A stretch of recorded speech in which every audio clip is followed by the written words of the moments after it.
ಪ್ರಿಯಾಂಕಾ ಖರ್ಗೆ ಅವ್ರು ಏನಾರ ಹೇಳ್ಕೊಳ್ಳಿ, ನಾನು ನೆನ್ನೆನೂ ಕೂಡ ಮಾತನಾಡ್ತಾ ಇದ್ದೆ. ದೆಹಲಿನಲ್ಲಿ ಕಾಂಗ್ರೆಸ್ ಪಕ್ಷದ ಮುಖಂಡರಲ್ಲಿ ತಮ್ಮ ಪಕ್ಷದ ಹೋರಾಟಕ್ಕೆ ಅಥವಾ ರಾಹುಲ್ ಗಾಂಧಿ ಅವರ ಹೋರಾಟಕ್ಕೆ ಸಂದ ಜಯ ಅಂತೇಳಿ ಮಾತನಾಡ್ತಾ ಇದ್ದಾರೆ. ಮತ್ತೊಂದು ಕಡೆ ಬೇರೆ ಬೇರೆ ಸಂಘಟನೆಗಳು ತಮ್ಮ ಗೆಲುವು ಅಂತೇಳಿ ಬಿಂಬಿಸ್ತಕ್ಕಂಥ ಪ್ರಯತ್ನ ಮಾಡ್ತಾ ಇದ್ದಾರೆ.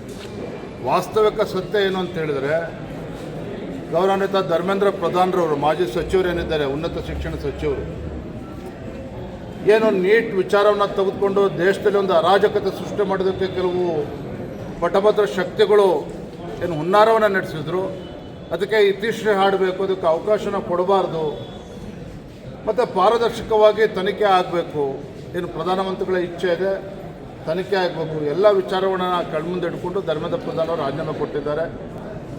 ಇದ್ರ ಜೊತೆಯಲ್ಲಿ ಉನ್ನತ ಶಿಕ್ಷಣ ಅಂತಕ್ಕಂಥ ಒಂದು ಮಹತ್ವವಾಗಿರ್ತಕ್ಕಂಥ ಒಂದು ಇಲಾಖೆ ಪೋರ್ಟ್ಫೋಲಿಯೋ ನಮ್ಮ ರಾಜ್ಯದವರೇ ಆಗಿರುವಂತಹ ಪ್ರಹ್ಲಾದ್ ಜೋಶಿಜಿಯವರಿಗೆ ಸಿಕ್ಕಿರುವಂಥದ್ದು. ಯಾಕೆಂದರೆ ಇದು ಒಳ್ಳೆಯ ಅವಕಾಶ. ಅದು ಪ್ರಹ್ಲಾದ್ ಜೋಶಿಜಿಯವರು ಅಂತ ಹೇಳಿದರೆ ಅಪಾರವಾಗಿರ್ತಕ್ಕಂಥ ಅನುಭವ ಇರುವಂಥ ಒಬ್ಬ ರಾಜಕಾರಣಿ.